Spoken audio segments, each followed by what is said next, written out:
Great old sound there of the Wedderburn Old Timers, and that was recorded originally on the Crest label here in Melbourne. And you may recall last time I was speaking to Marcus Herman, we had Bob King Crawford with us in the studio together with Marcus. We were talking about the Planet record label. Well, Marcus has agreed to come back today to talk to me in particular about another record company called the Crest label. Marcus, welcome back to the studio. Thanks very much, Alex, and hi everybody again. This is nice of you to make yourself available again. And Crest label had a start, what, in 1961? Yeah, 1961, and our first LP was a concept given to me by a friend of mine, Ralph Franchone, and he said, I think there'd be a lot of interest in the 10 years of the Melbourne Cup, right, leading up to the. I think it might have been. Was it the special centenary year in '61? Possibly was. Yeah, I think it was. Yeah. And so I negotiated with 3UZ for Bert Bryant to do all to get the reproduction rights to all those calls. 1951 to 1960. Yes. Yeah. And also we added in live commentary by Bert of each of those years. So he discussed the highlights, which I recorded in the studio. Right. So we had that sound as well. Yeah. Anyway, if that LP hadn't have sold well, we would have been in trouble because there wasn't much reserve money in the kitty. So needless to say, it went okay. But it went well. Oh, that's yes. good. That's good. Well, I suppose it's of a historic nature. That's right. There was a lot of interest in it. And the LP cover featured the photo finish of each of those 10 years of races. Right. Yes. So, right. Now, where were you? Was there W&G pressing, or were you pressing your own? Or no. So I would do any live recording that was required, right, and also cut the actual master disc, which, like I did, as we mentioned last time, right, for Planet. Yeah. And then it would be processed either by someone like W&G or another firm in North Melbourne, New System Processing. Oh yes. Yeah. Were there many places like that? Well, EMI did a lot of pressing too, and also Astor did some of our pressing. Right. And that was, they had a lot of presses there. And you had a lot of local people recording for you. Yes. Was there any criteria in the selection? I mean, you mentioned with Planet that there were Australians mainly. That's right. It was mainly the same with Crest material. Right. Right. So after the Bert Bryant one, we moved on. I see the Blue Jays here and the Southern Command Band. Oh, yes. So you recorded quite a bit of band music, yes, didn't you? we did. And that's spelled B-A-N-D, everyone.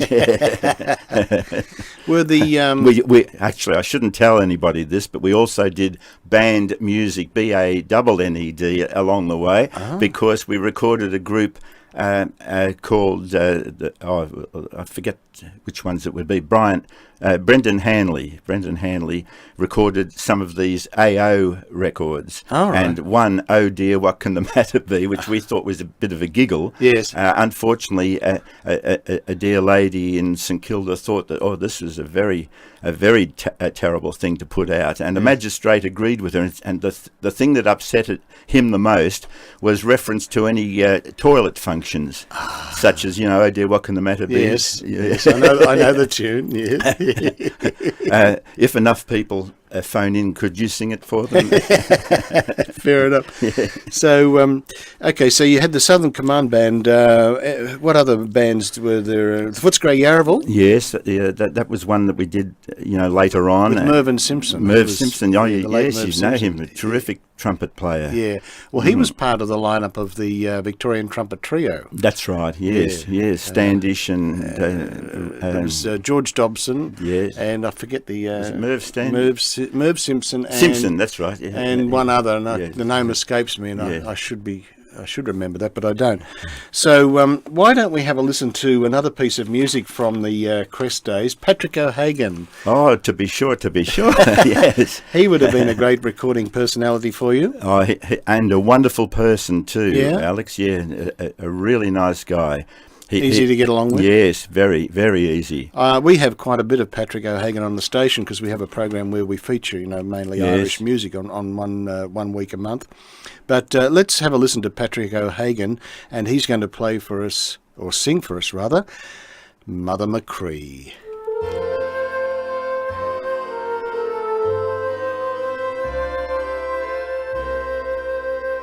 There's a spot in my heart which no calling may own. There's a depth in my soul never sounded or known. There's a place in my memory, my life that you feel. No other can take it, no one ever will. Sure, I love it, dear silver that shines in your hair, and the brow that's all furrowed and wrinkled with care. I kiss the dear fingers so toil-worn for me. Ooh, God bless you and keep you, Mother Machree.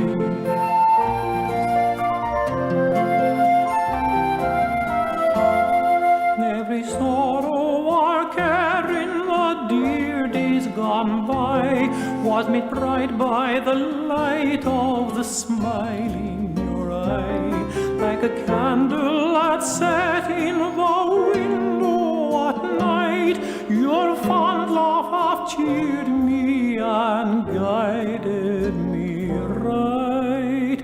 Sure, I love the dear silver that shines in your hair, and the brow that's all furrowed and wrinkled. I kiss the dear fingers so toil-worn for me. Ooh, God bless you and keep you, Mother Machree. Ooh, God bless you and keep you, Mother Machree.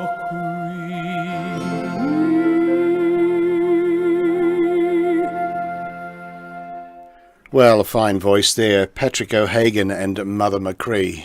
Nice voice. Yeah, lovely voice. I always remember that whenever Patrick came either to the studio or to visit, he would bless the building before he would enter, Really? Yes. Beautiful. So now Crest did LPs, and you did a couple of 10-inch LPs, I see. Not Yes. many, though. No. And 45s. That's right. I've got one in my collection, which is Maria now. Friends of the Golden Days will remember Maria from Sunny Side Up on Channel 7. Beautiful voice and lovely lady. Yeah, so I might play, I think in my program Australian Archives I've featured some of those.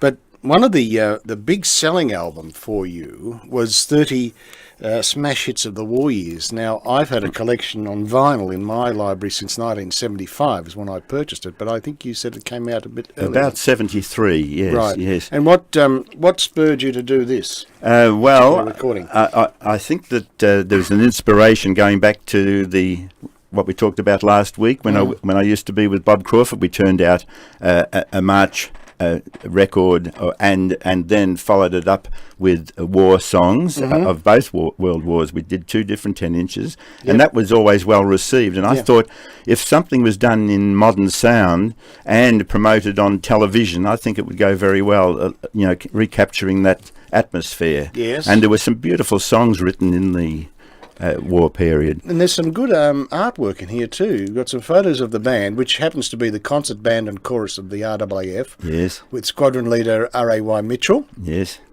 How was he to get on with? Good? No.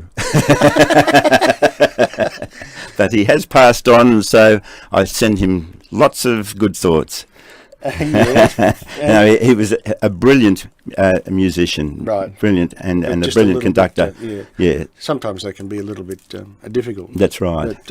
But this was a big seller for you. It was. It became Australia's biggest selling LP of middle of the road material. I should qualify that because pop records would leave this behind. Yeah. But of the middle of the road music, this was the biggest seller with total world sales.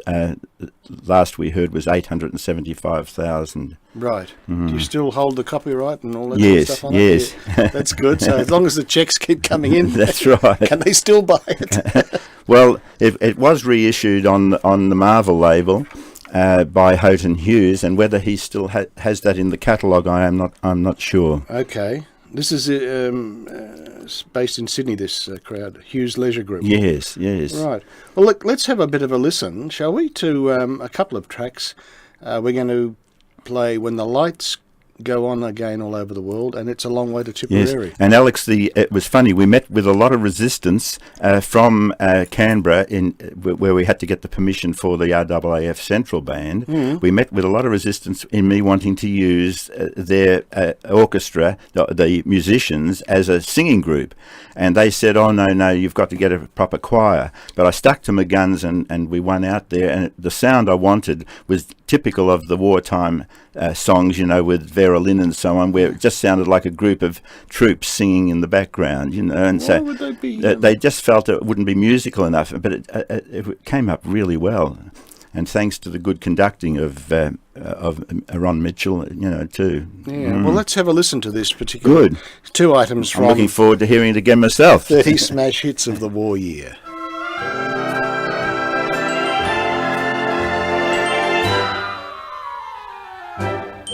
When the lights go on again all over the world, and the boys are home again all over the world, and rain or snow is all that may fall from the skies above, a kiss won't mean goodbye, but hello to love.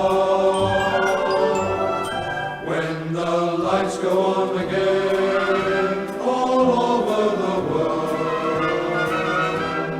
and the ships will sail again all over the world. Then we'll have time for things like wedding rings and dream hearts will sing. When the lights go on again all over the world.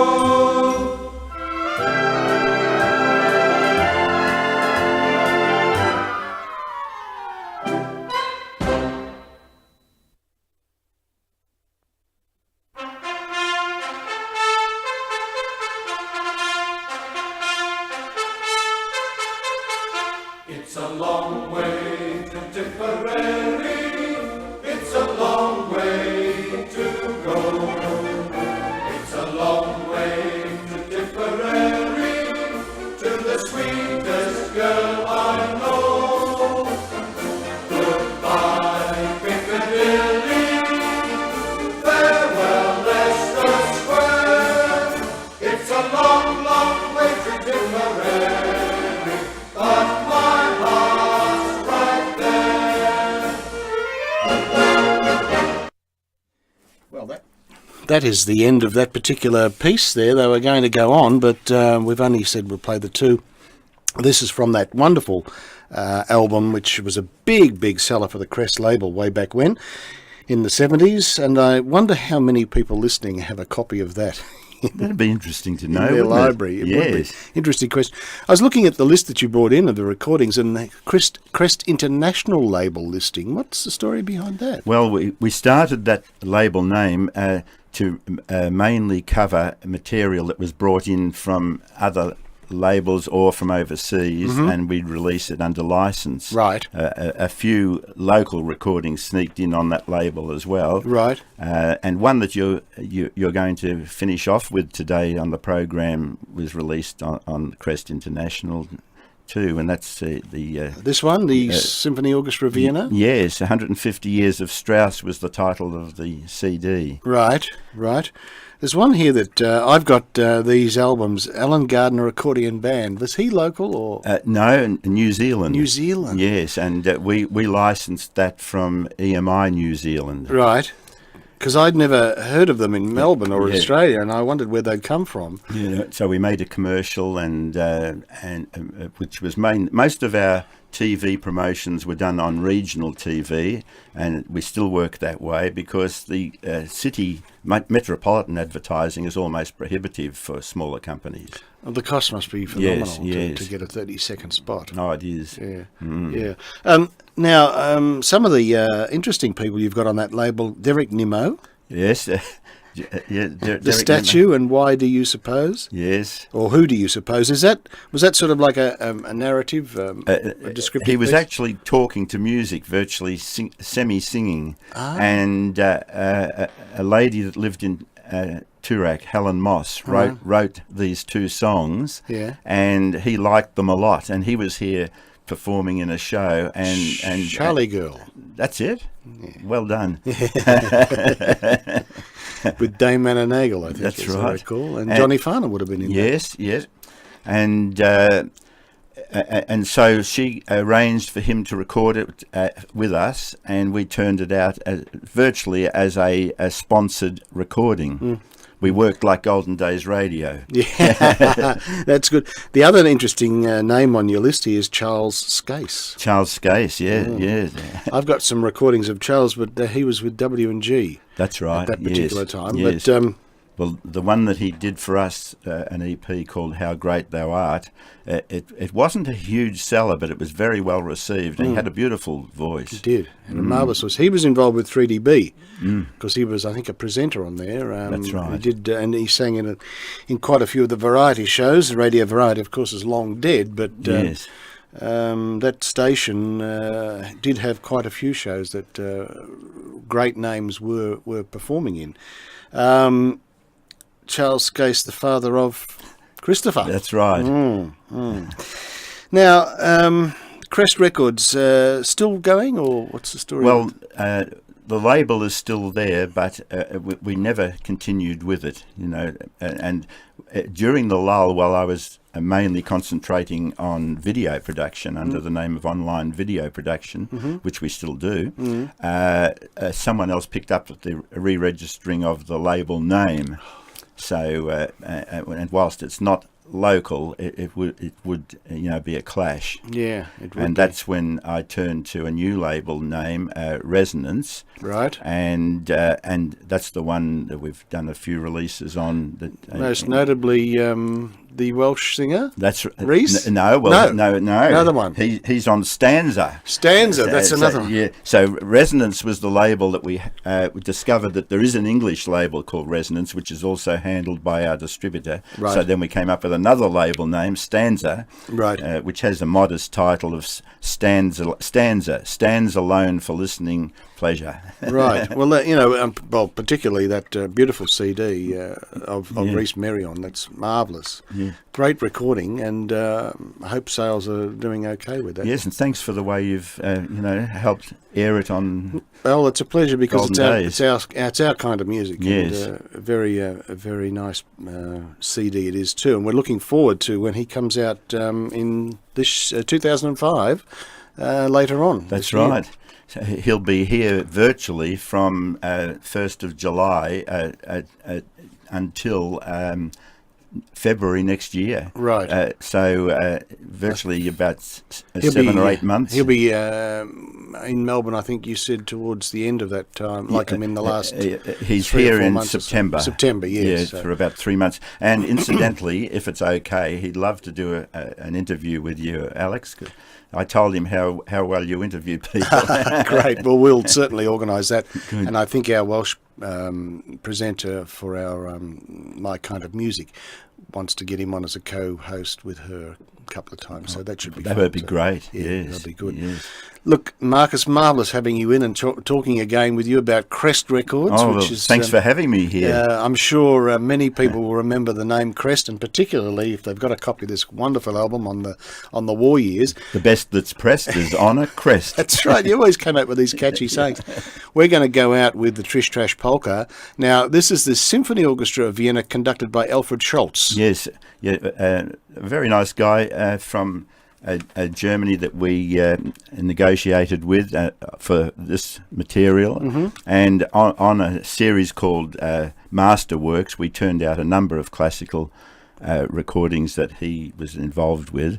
But this particular one was one that we decided we could make up a TV special out of. Most of these were much longer performances, which would have meant you would have needed about 3 LPs for the lot. That's right. So we carefully edited them down to their shorter versions. Right. And this sold particularly well, earned a few gold records. In fact, quite a few of the Crest records did earn gold and platinum. Oh, that's nice. That's nice. It's good to see that local initiative is rewarded. Yes. Yeah, even though this particular one, I suppose you could say, isn't totally local, but most of the ones that did earn it, like you say, were local artists and locally produced. Again, Marcus, thank you so much for making yourself available. Thanks for having me. And you're very welcome indeed. And let's go out of this particular special with the Symphony Orchestra of Vienna, conducted by Alfred Schultz. They're going to play the Trish Trash Polka.